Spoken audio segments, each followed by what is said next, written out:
Because of political expediency. Precisely. Now, if political expediency rules the day, and bad leadership, then it isn't leadership.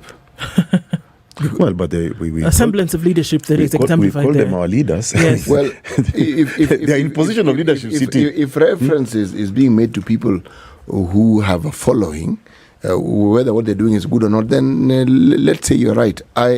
This is what I am saying. I am saying that when I look at political expediency, there are many instances where somebody can actually justify it and say it is for this purpose. For instance, Museveni has 139 advisors? Okay. I'm certain I've heard the arguments for it, and it's political expediency, but it stabilizes his government. Because if you look at the list of people who are given former vice president, former lieutenant general in the army, people who are of substance, so they are not let loose into the system. They have a position, they have an office, there's something that they do. Now, I can understand that given the background where they came from and how it is they got into power. I understand it. Ours, where we actually elect people, that's what I'm asking. What's the justification? You see, listening to you, you're actually saying that political expediency is an expression of fear of those people in positions of leadership. Yeah.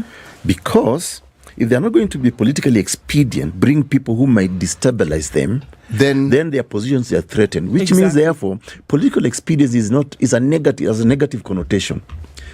If you look at, for example, and I think we've spoken it about here, one of the political geniuses of the Jubilee administration after the 2017 election was to bring on board the only person who could actually disrupt them. And that's how the handshake government came into place. Yes. To bring get your enemy on your side. Exactly. Yeah. Today, as we speak, the ODM people the Azimio guy can deny this.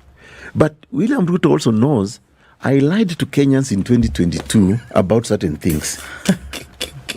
He even gave us timelines.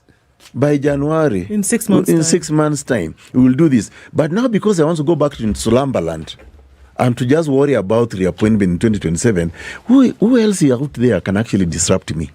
This is true. So they go for Raila.